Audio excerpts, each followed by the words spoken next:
ఆయన నిందించి అవమానపరిచి దాహానికి నీళ్లు కూడా ఇవ్వకుండా ఎగతాళి చేస్తూ ఆయనను అప్పగింపబడినప్పుడు దేవుడు ఎంతో వేదన కలిగి వేదనతో ఆయన రోధించుతున్న ఆ మాటలలో మూడవ మాటగా మన మధ్యలో రాజశేఖర్ గారు ముందుకొచ్చి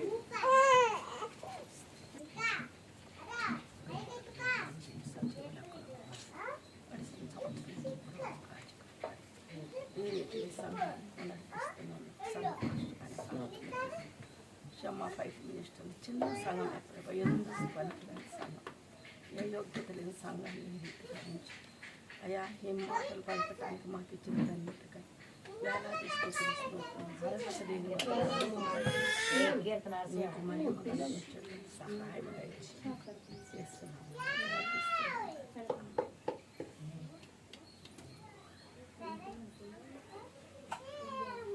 యేసు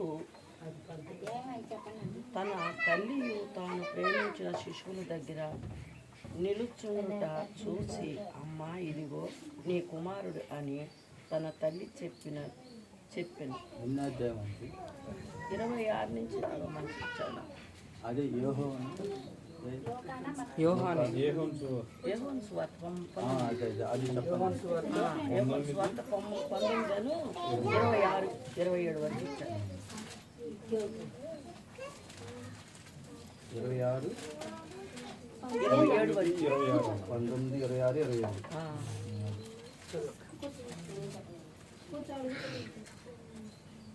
తీసుకున్నారు. యేసు తన తల్లియు తాను ప్రేమించిన శిశువుల దగ్గర నిలుచుంట చూచి, అమ్మా ఇదిగో నీ కుమారుడు అని తన తల్లి చెప్పినది. తరువాత శిశువుని చూసి, ఇదిగో నీ తల్లి అని చెప్పెను. ఆ గడియ నుండి ఆ శిశువు ఆమెను తన ఇంట చేర్చుకున్నాను. ఆమె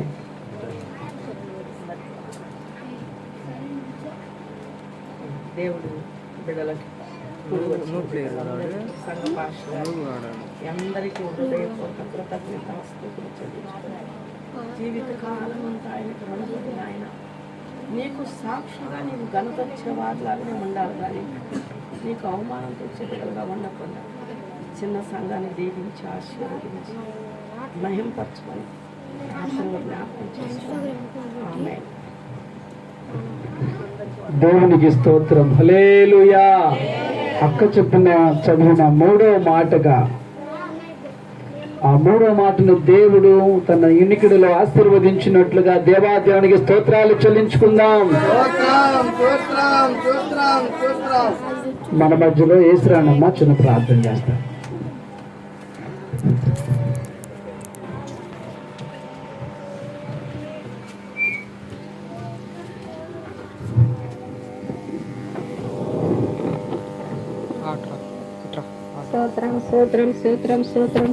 సూత్రాలయ్యా పరిశుద్ధుడానికి వందనాలు, సూత్రాలు నాయన తండ్రి.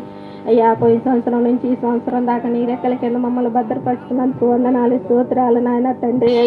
అయ్యా తండ్రి, మేము చేసిన పాపాలు, మేము చేసిన దోషాల వల్ల తండ్రి నువ్వు సిలువలో మరణిస్తున్నావు నాయన. మా కొరకు నువ్వు రక్తం సిందిస్తున్నావు తండ్రి. అయ్యా ఆకార బొట్టు వరకు మా కోసం తండ్రి అయ్యా రక్తం సిందించుకున్నావు తండ్రి. అయ్యా నీకే వందనాలు, సూత్రాలు నాయన తండ్రి. అయ్యా నీకే వేలాది లెక్కలేని సూత్రాలు డాడీ. సూత్రం నాయన. పరిశుద్ధుడా నీకే వందనాలు అయ్యా, వందనాలు అయ్యా తండ్రి. అయ్యా చిన్న సంఘాన్ని దీవించి ఆశీర్వదించిన ఆయన తండ్రి. అయ్యా సిలువలో 7 మాటలు చదివి బిడ్డలను దీవించి ఆశీర్వదించిన ఆయన. అయ్యా 3 మాటలు చదివి బిడ్డలను కూడా దీవించి ఆశీర్వదించిన ఆయన తండ్రి. అయ్యా ఇంకా 4 సిలువ మాటలు చదివే వాళ్ళని కూడా దీవించి ఆశీర్వదించిన ఆయన తండ్రి. అయ్యా నీకే వేలాది లెక్కలేని సూత్రం వాళ్ళలో నువ్వు ఉండి మాట్లాడిన ఆయన తండ్రి. నీకే వేలాది లెక్కలేని సూత్రాలు నాయన తండ్రి. అయ్యా ఈ సమయానికి ఇచ్చిన వందనాలు, సూత్రాలు నాయన. ఈ చిన్న పాత్రను దీవించి ఆశీర్వదించిన ఆయన తండ్రి. ఆమె ప్రార్థన విని సమాధానాలు దయచేయబోతున్న దేవాదేవునికి స్తోత్రాలు చెల్లించుకుందాం. స్తోత్రం. 4వ మాటగా దేవుడు 4వ మాట పాస్టర్ గారా, పాస్టర్ గారు 4వ మాటను చదివి మన మధ్యలో వినిపిస్తారు. దేవునికి స్తోత్రం. హల్లెలూయా. Praise the Lord. కాలమంతా పోయిన గుడివాయుడు నుండి గుడివాయుడు వరకు మనందరినీ కాచి కాపాడిన దేవుడికి ఏమిచ్చి మనం రుణం తీర్చుకోలేము. మరి వచ్చిన ప్రతి బిడ్డను పేరు పేరున నా కృతజ్ఞత వందనాలు చెల్లిస్తున్నాను ప్రభు. మరి ఈ పోయిన సంవత్సరం నుండి ఈ సంవత్సరం వరకు మనల్ని సజీవ సంఖ్యలో ఉంచి తన రెక్కల నీడలో మనల్ని అందరినీ భద్రపరిచినందుకు దేవునికి స్తోత్రాలు చెల్లిస్తాం. ఈ చిన్న సంఘాన్ని ఎంతో కాచి కాపాడి తన రెక్కల నీడలో ఆయన మన కోసం కలవల శిలలో ప్రాణం పెట్టిన దేవుడికి మనం ఏమిచ్చి రుణం తీర్చుగలము, ఏమి ఇవ్వగలము? హల్లెలూయా, స్తోత్రాలు చెల్లిస్తున్నాను. మత్తయి వార్త 27, మత్తయి వార్త 27:47,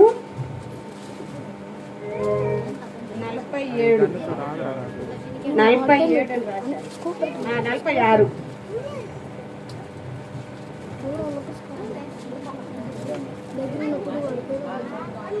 యేసు ఇలా ఏలి ఏలి లవా సబర్త అని బిగ్గరగా కేకలు వేసెను. ఆ మాటకు నా దేవా నన్ను దేవా చెయ్యి ఇడుచితివి అని అర్థం. దేవుడు కొంచెం మాటలు దీవించును గాక. ఇచ్చిన సమయాన్ని దేవుడు దీవించును గాక. దేవునికి స్తోత్రం. హల్లెలూయా. దేవుడు తన నిగడలో ఈ మాటను చదివిన పాస్టర్ గారికి వందనాలు. ఆ వాక్యాన్ని బట్టి దేవాలయానికి స్తోత్రం చెల్లించుకుందాం. మన మధ్యలో చేస్తుంది.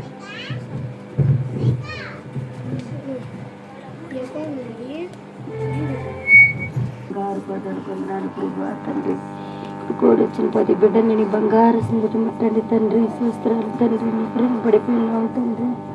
కరుణామూర్తి కనికరిచ్చే తండ్రి నీకు వందరమయ్యా, శాస్త్రమయ్యా తండ్రి. ప్రతి బాధల నుంచి ప్రతి బిడ్డని నాయనా నీ బంగారు సంగతి ముట్టండి తండ్రి. యేసయ్యా నీకు అనాది బిడ్డలు పెట్టి వందనాలు ప్రభా. అనాది బిడ్డల ఆహారం ఆరోగ్యం తల్లి తండ్రి ప్రేమ అందించండి ప్రభా. మేమేం చెయ్యలేము తండ్రి. శాస్త్రమైనా నీకు ప్రతి రోగిని బట్టి వందనాలు ప్రభా. ప్రతి రోగిని బంగారు సంగతి ముట్టండి ప్రభా. నరాలకు ముట్టండి ప్రభా. అందరికి సంతోషం ఏంటి తండ్రి. శాస్త్రమైన ఈ టైం చిన్న ప్రార్థన చిన్న మర ఏమన్నా కోరింటే నీ బిడ్డను కొంచెం నుంచి కొంచెం ప్రార్థన వచ్చి రాత్రి నీ సంగీట్లో చేర్చుకొని చిన్న మరి టైం వచ్చింది కొంచెం ప్రార్థన సమాధానాలు దయచేయబోతున్నందుకు దేవాలయానికి స్తోత్రాలు చెల్లించుకుందాం.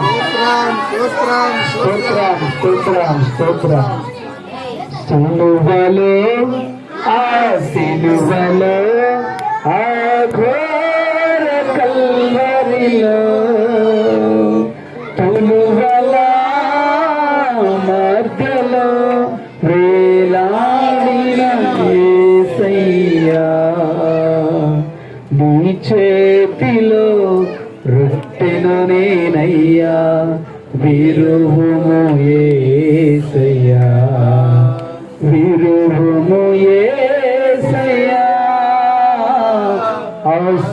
ఆశీర్వదించు యేసయ్యా. దేవుని నామానికి మహిమ కలుగునగాక. హల్లెలూయా. 5వ మాట లక్ష్మి. ఓకే, 5వ మాటగా మన మధ్యలో లక్ష్మి సిస్టర్ గారు వచ్చి చదివి వినిపించవలసిందిగా కోరుతున్నాం. పిల్లలు ఎవరు అల్లరి చేయొద్దండి. నేను మీకోసం ఒక గంట టయాన్ని కేటాయించుకున్నాను. తలా 10 తలా పావు నిమిషాన్ని. ఇప్పటికి 5 మాటలు పావు గంటలో 10 నిమిషాలలో అయిపోయింది. హల్లెలూయా. దేవుని నామానికి అందరికీ నా వందనాలు, హృదయపూర్వకమైన వందనాలు చెల్లిస్తున్నాను.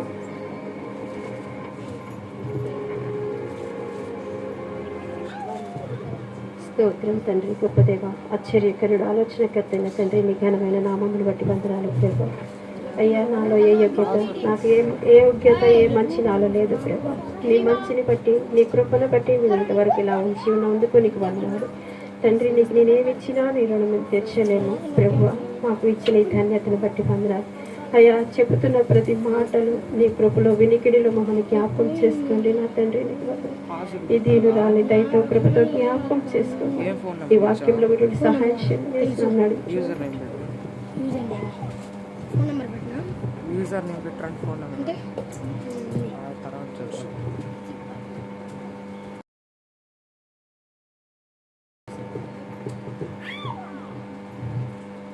యెహోవాను 28వ వచనం. యెహోవా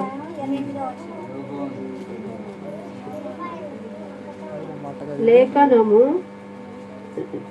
సమర్పించున్నట్లు నేను దప్పికొనుచున్నానని చెప్పాను.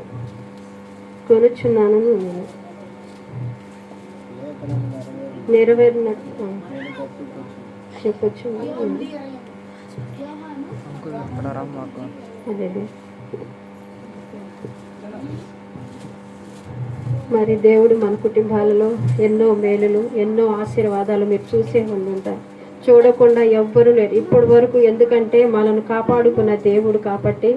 మీరు ముఖ్యముగా మన సంఘము బలముగా వాడబడాలంటే మనము కూడా వేకీభవించి ఎంతగానో ప్రార్థన చేయటం ఎంతో మేలు. ఎందుకంటే మన చిన్న సంఘమే కాబట్టి చిన్న సంఘంలోనే బలమైన కార్యాలు జరుగుతాయి. అందుకనే మీరు నిరాశ పడకుండా దేవుణ్ణి వైపు కనులెత్తి చూడండి. ఆయన ఆశ్రయము కలిగిస్తాడు. మనకి సహాయం ఎక్కడ నుంచి వచ్చునంటే అది యెహోవా వలన వచ్చును కదా. అందుకనే దేవుణ్ణి మొరపెట్టండి. మొరపెట్టగా ఆయన ఉత్తరం ఇస్తాడు. మీకు ప్రతి విషయంలో సహాయం చేస్తాడు. కాబట్టి ఒక్కొక్క విషయంలో మీ కుటుంబాల కొరకు, ఆయా సంఘం కొరకు ప్రతి ఒక్కరి గురించి ప్రార్థన చేయండి. ఎందుకంటే ప్రతి ఒక్క మన చిన్న కుటుంబమే కాబట్టి మన గురించి, ఇతరుల వారి గురించి, ఇతరుల రోగాల గురించి, ఏదైనా సమస్యలు వారు చెప్పగానే వారి గురించి ప్రార్థన చేయటం కూడా నేర్చుకొని చేయండి. ప్రార్థన నేర్చుకుంటే మన కుటుంబం కట్టబడుతుంది. మన భర్తలు మన కుటుంబంలో ఏ రీతిగా ఉన్నారో మీకు తెలిసే ఉన్నది కదా. మీ కుటుంబంలో మీరు చూసుకుంటున్నారుగా. ఆ రీతిగానే ఎలాగా దాన్ని మనం తీర్చుకోగలుగుతాం, భర్తని మనం ఎలా మార్చుకొని నడిపించుకోగలుగుతాం, అది మన ఆలోచన బట్టి ఎలాగుంటున్నాయి అని మీరు గ్రహించుకోవాలి. ఎందుకంటే ఇదిగో ఈ లోక ఆశల కొరకు పోకూడదు. ఈ లోకములో ఎలా జీవిస్తున్నారు వారిలాగా మనం జీవించే అవసరం లేదు. దేవుడు సజీవుడై మన కోసం ప్రాణం పెట్టాడు. ఈ శిలువ దినం ఎందుకు అనుకున్నారు? ఆయన మన కొరకే కదా, మన పాపాల కొరకే కదా. ఆయన నామానికి ఎంత మహిమ. ఇది మనది ఎంత ఇచ్చేస్తున్నాం తెలుసా, అవమానపరుస్తున్నామో తెలుసా. ఆయన ఎంత ఏడుస్తున్నాడో మన గురించి మీకు తెలియదు. ఎందుకంటే ఆయన ఏడుస్తున్నాడు, మీకు తెలియదు. మీరు తెలుసుకోవాలి ఇది. ఎందుకని మనల్ని సజీవ లెక్కలో ఉంచుకున్నాడు ఆయన, మనం కాపాడుకుంటున్నాడు ఆయన. అందుకనే ఒక్కసారి దయతో మీరు జ్ఞాపకం చేసుకోండి. ఆయన నామానికి అవమానం తేవద్దు. ఎందుకంటే ఆయన జీవము కలిగిన దేవుడై ఉన్నాడు. ఆయన ప్రతి ఒక్కరి పక్షమున యాజ్యమాడు దేవుడై ఉన్నాడు. కాబట్టి ఒక్కసారి మీరే మీ కుటుంబాలలో సరి చేసుకోండి. కుటుంబంలో బిడ్డల పట్ల సరి చేసుకోండి. బిడ్డలు మీ సన్నిధికి బిడ్డల పరిపూర్ణంగా నడిపించండి. వారిని గద్దించటం నీ తల్లిదండ్రులుగా బాధ్యతగా మీరు నెరవేర్చుకోండి. ఎందుకంటే ప్రతి ఒక్కరూ మనం చూసి నవ్వుతున్నారు. ఆ పక్కనున్న వాళ్ళు మనం చూసి నవ్వకూడదు. మనం ఎవరికి అవకాశం ఇవ్వకూడదు. అన్యులకు ముఖ్యంగా మనం అవకాశం ఇవ్వకూడదు. ఎందుకంటే మన దేవుడు సజీవుడు. ఊరికే రాయో రప్పో ఆయన కాదు. ఆయన జీవము లేనివాడు కాదు కదా. ఎందుకంటే మన కోసం ప్రాణం పెట్టారని ఒక్కసారి మనం ఆయన వైపు చూస్తే మన ప్రార్థన అన్ని విన్నపములు ఆలకించే దేవుడై ఉన్నాడు ఆయన. ఆయనని రక్తంలో మన కొరకు కొరడాల దెబ్బలు తిని ఉమ్మబడి శ్రమలు భరించి మనమైతే చేయగలుగుతాం. ఆ చిన్న మాట అంటే ఎంతో బాధపడుతున్నాం, ఎంత అలుగుతున్నాం, ఎంత కష్టపడుతున్నామో మనకి తెలుసు కదా. మన చిన్న మాట ఓర్చుకోలే తత్వం మంది. కానీ ఆయన నిజంగా మన కొరకు ఎంత ఓర్చుకున్నాడు, ఎంత బాధన భరించాడు మన కోసం. ఒక్కసారి మీరు చూసి ఆయన నామానికి మహిమ తేండి, కానీ అవమానం తేవద్దు. ఆయన కన్నీరు పెడుతున్నాడు, మీకు తెలియటం లేదు. తెలుసుకోండమ్మా. దయతో వారు మీ భర్తలని, కుటుంబాన్ని నువ్వు సరి చేసుకొని బిడ్డల్ని నడిపించుకొని సహాయం చేయండి. ఈ చిన్న కొంచెం ప్రార్థనలో దేవి కొన్ని మాటలు దీవించు. దేవుడు తన బిడ్డ ద్వారా పలికిన మాటలను బట్టి దేవాదేవునికి స్తోత్రాలు చెల్లించుకుందాం. స్తోత్రం, స్తోత్రం, స్తోత్రం, స్తోత్రం, స్తోత్రం. ఆరో మాటగా మన మధ్యలో ఆహారం మాత్రం జ్యోతి సిస్టర్ గారు ముందుకు వచ్చి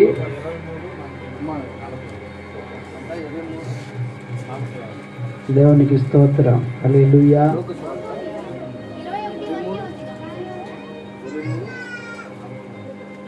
థ్యాంక్ యూ జీసస్.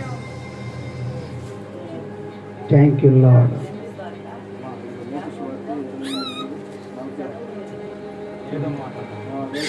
ఆరో మాటమ్మా.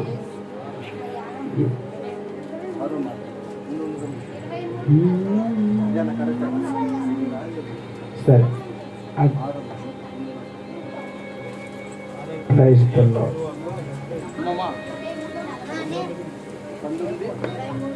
చదువు.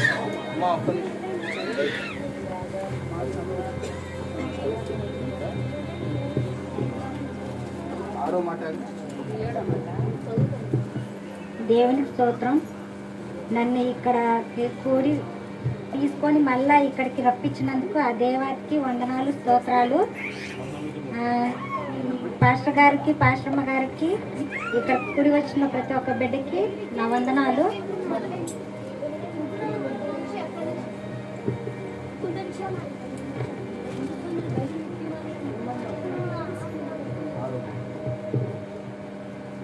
ఈరోజు యేసేని శిలువలో వేయబడుచున్న రోజు.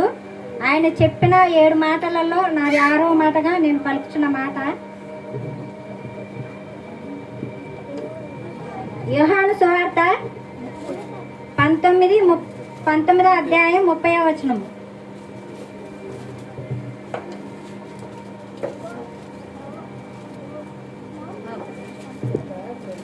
యేసు ఆ చిరక పుచ్చుకొని సమస్తమైందని చెప్పి తల వంచి ఆత్మను అప్పగించాను. ఆమేన్. నిజమే, మన కొరకు ఆయన శిలువలో మరణించాడు. మన కొరకు ఆయన రక్తమును కార్చాడు. మనకి జీవజలమును ఇచ్చాడు. ఆయన చేదు రసాన్ని తీసుకున్నాడు. మనం ఎలా ఉండాలంటే ఆయన మనకి ఎలా అయితే జీవజలాన్ని ఇచ్చాడో మనం కూడా ఆ జలం ఎంత స్వచ్ఛంగా ఉంటుందో మన ఆత్మ కూడా అంత స్వచ్ఛంగా ఉండి మనం కూడా మన ఆత్మను దేవుడికి ఎలా అయితే ఒప్పచెప్పుకున్నాడో మనం కూడా మన ఆత్మను దేవునికి ఒప్పచెప్పుకునేలా ఉండాలని ఈ చిన్న వాక్యాన్ని దేవుడు దీవించాలని కోరుచున్నాను. దేవునికి స్తోత్రం. హల్లెలూయా. దేవుడు తన బిడ్డను మన మధ్యకు నడిపించి జీవితమును చదివే భాగ్యాన్ని ప్రసాదించి ఆ మాటను మనకి ఇచ్చినందుకు దేవాదేవునికి స్తోత్రాలు చెల్లించుకుందాం. స్తోత్రం, స్తోత్రం, స్తోత్రం, స్తోత్రం, స్తోత్రం. మన మధ్యలో ఎఫ్సీబా ప్రార్థన చేస్తాం.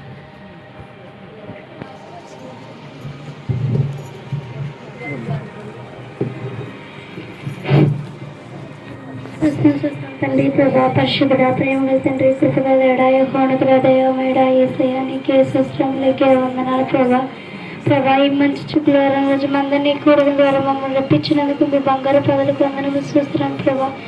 ప్రభా, ఇక్కడ ఉన్న ప్రతి బిడ్డ నీ బిడ్డ, ప్రతి స్థలం నీ స్థలం ప్రభా. ఈ 7 మాటల ద్వారా మందరితో మాట్లాడి ఆ మాటల ద్వారా మేము మారే ప్రతి సహాయం చేయమని కోరుచున్నాను ప్రభా. యేసయ్య ప్రభా, ఇక్కడ ప్రతి ఒక్క మాట మాట్లాడుతుండగా యేసయ్య 7 మాటలు మాట్లాడుతున్న ప్రతి ఒక్క కుటుంబాన్ని కాచి కాపాడి తోడుకొని దీవించమని ఆరాధిస్తున్నాను ప్రభా. యేసయ్య ప్రభా, యేసయ్య కోడిక ద్వారా అందరినీ, వాక్యం ద్వారా అందరినీ కాచి కాపాడి తోడుకొని దీవించి ఈ చిన్న ప్రభు దీవించిన మాకు దేవుడు సన్నిధిలో ప్రార్థన విని దేవుడు సమాధానం దయచేయబోతున్నందుకు దేవాదేవునికి స్తోత్రాలు చెల్లించుకుందాం.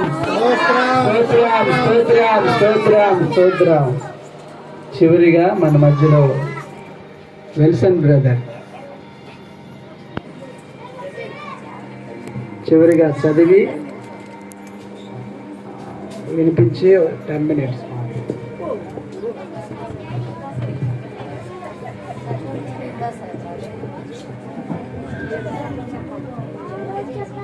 ప్రియ సహోదరి సహోదరులారా, యేసుక్రీస్తు ప్రభు నామంలో అందరికి వందనాలండి. ఈ గుడ్ ఫ్రైడే సందర్భంగా మనం ఎంతో ఆసక్తితో దేవుని సన్నిధానికి వచ్చాం.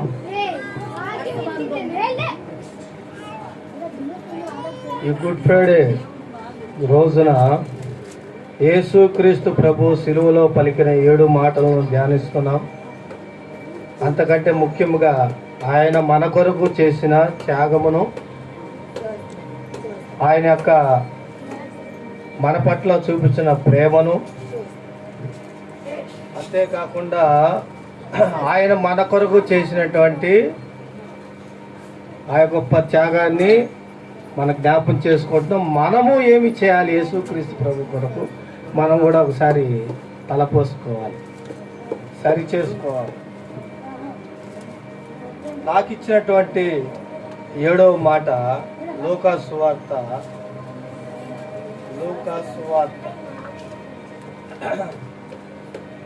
23వ అధ్యాయము. లూకా సువార్త 23వ అధ్యాయము 46వ వచనం అందరం చదువుతున్నాను, చూడండి. లూకా సువార్త 23వ అధ్యాయం 46వ వచనం.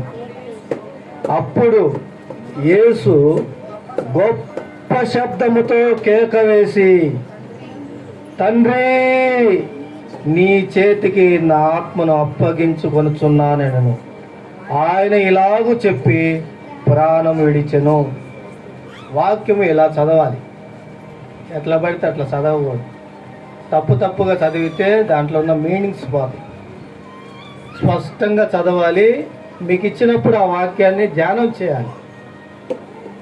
మనకి పాస్టర్ గారు ఏ వాక్యం ఇచ్చారో దాన్ని చదువుకోవాలి. 4-5 సార్లు చదివితే క్లారిటీ వస్తుంది. నీకు అర్థం కాలేదా చెప్పించుకోవాలి ఎట్లా చదవాలి. తప్పుగా చదివేవనుకో అర్థం కాదు. వినే వాళ్ళకి అర్థం కాదు, చదివే వాళ్ళకి అర్థం కాదు. మరలా చదువుతున్నా చూడండి. అప్పుడు యేసు గొప్ప శబ్దముతో కేక వేసి, తండ్రి, నీ చేతికి నా ఆత్మను అప్పగించుకొనుచున్నానెను. ఆయన ఇలాగూ చెప్పి ప్రాణం విడిచెను. చిన్న ప్రార్థన చేసుకుందామండి వాక్య ధ్యానం కొరకు. ప్రభువా, మీ పరిశుద్ధమైన నామానికి స్తోత్రం. మేము పాపాత్ములము నాయన, మేము అనీతిమంతులం, మేము దారి తప్పిన గొర్రెలం, నశించిపోతున్నటువంటి వారు నాయన. మా కొరకు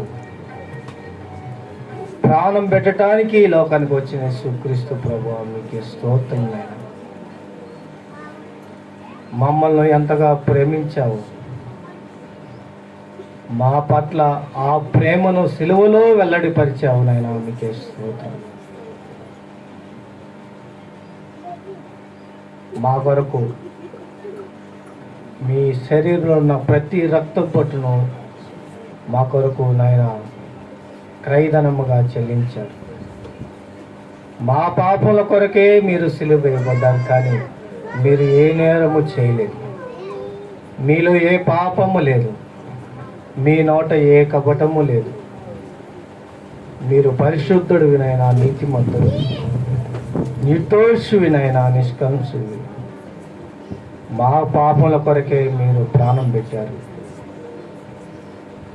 ప్రాణం ఇచ్చి మమ్మల్ని నాయన రక్షించుకున్నారు నాయన, మీకే స్తోత్రం.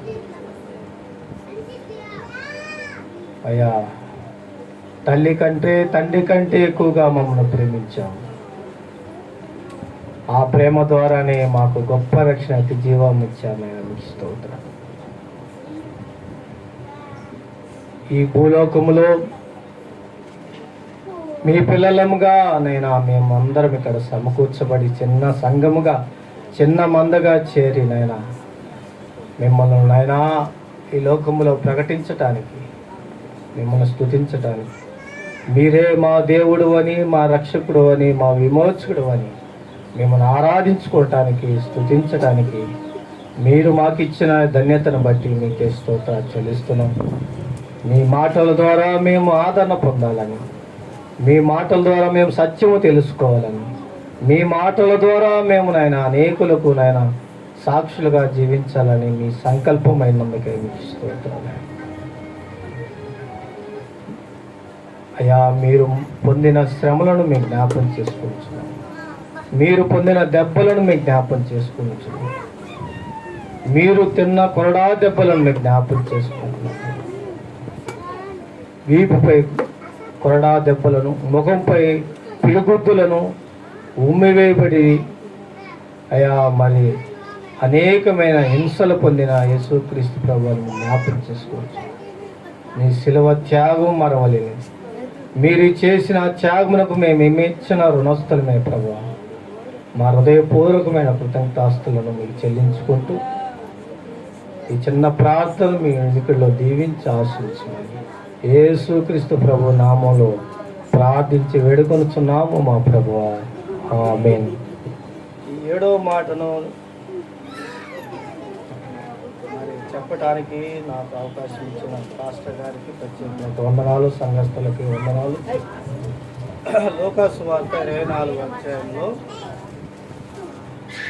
ఆయన పలికినటువంటి మాటను మనం చదువుకున్నాం. సహోదరి సహోదరులరా, ఒకసారి జ్ఞాపం చేసుకోండి. యేసుక్రీస్తు ప్రభువారు ఈ లోకానికి ఎందుకు రావాల్సి వచ్చిందంటే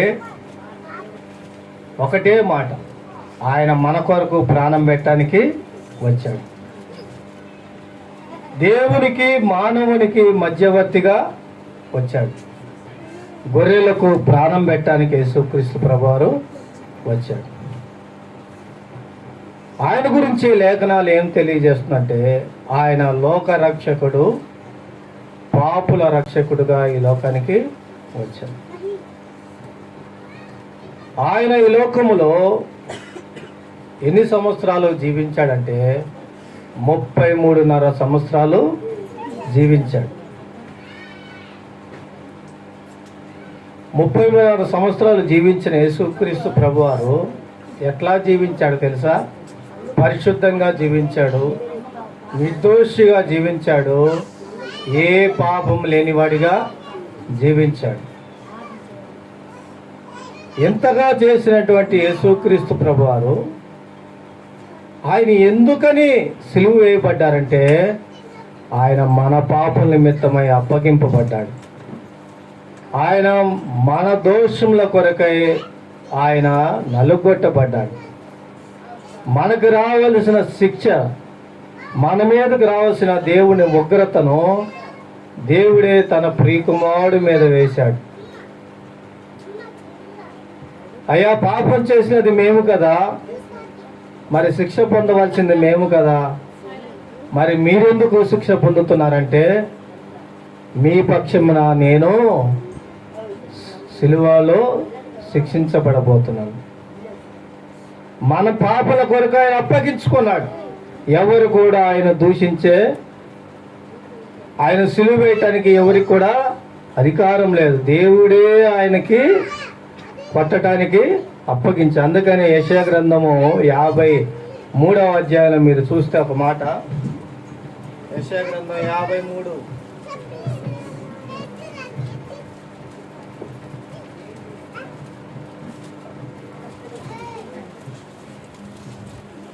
10వ వచనం చదువుకున్నాం.